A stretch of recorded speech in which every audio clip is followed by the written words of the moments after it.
إنك أنت العليم الحكيم رب اشرح لي صدري ويسر لي أمري واحلل عقدة من لساني يفقهوا قولي رب زدني علما رب زدني علما رب زدني علما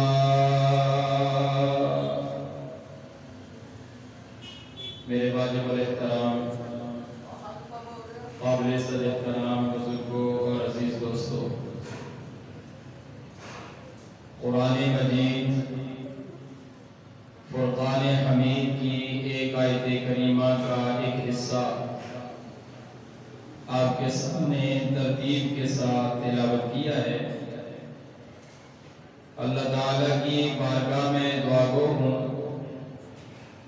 مجھے حق سچ کہنے کی اور پھر ہم سب کو اس پر عمل کرنے کی توفیق عطا فرمائے۔ رمضان المبارک کے بابرکت مہینے سے قبل ترتیب کے ساتھ قرآن کریم کی تفسیر بیان کی جا رہی تھی۔ قرآن کریم کا تیسرا پارہ ابھی شروع ہی ہوا تھا۔ رمضان المبارک کے اندر فضائل رمضان کے متعلق چند باتیں آپ کے سامنے عرض کی تھی۔ ابھی پھر اسی ترتیب کے ساتھ قرآن کریم کی آیت تلاوت کی ہے، اور انشاءاللہ کوشش یہ ہے کہ قرآن ہی کی روشنی میں آپ کے سامنے اس آیت کا مفہوم بیان کیا جائے۔ دعا ہے کہ اللہ تعالیٰ مجھے حق سچ کہنے کی اور پھر ہم سب کو اس کے اوپر عمل کرنے کی توفیق عطا فرمائے۔ رمضان المبارک سے پہلے اس آیت کی فضیلت آپ کے سامنے بیان کی تھی۔ اس آیت کو آیت الکرسی کہا جاتا ہے۔ بتایا تھا کہ یہ آیت فضیلت کے اعتبار سے قرآن کی بڑی آیات میں سے بڑی آیت ہے، اس لیے کہ اس آیت کے اندر اللہ کی ذات اور اللہ کی صفات کو بیان کیا گیا۔ مفسرین کرام نے لکھا یہ آیت 50 الفاظ پر مشتمل ہے۔ اس آیت میں 50 الفاظ استعمال ہوئے ہیں اور تقریباً 11 دلائل اللہ کی توحید پر اس پر بیان کیے گئے، اور اس آیت کے اندر سراسر توحید کا بیان ہے، جسے یوں ارشاد فرمایا اللہ لا الہ الا ہو۔ اس کی ابتدائی اللہ کی توحید سے ہے کہ اللہ وہ ذات ہے جس کے علاوہ کوئی معبود نہیں۔ یہ اس کا آسان سا ترجمہ ہے، خیر اس کی تفسیر انشاءاللہ آئے گی۔ مفسرین کرام نے اس آیت کا ربط پچھلی آیات کے ساتھ بھی ذکر فرمایا کہ پیچھے تو اللہ نے انفاق فی سبیل اللہ کا تذکرہ فرمایا، اور اس سے پیچھے جہاد کا ذکر تھا، اس سے پیچھے نظام خلافت کا ذکر تھا۔ ان تمام تذکروں کے ساتھ اس آیت کریمہ کا ربط مفسرین کرام نے بڑا ہی آسان بیان فرمایا ہے۔ اگر آپ کا ذوق ہے تو میں اسے بیان کروں، ذرا جا کر کہیں سبحان اللہ۔ مفسرین کرام نے لکھا کہ اس سے پہلے اللہ کی ذات نے انفاق فی سبیل اللہ کا ذکر فرمایا،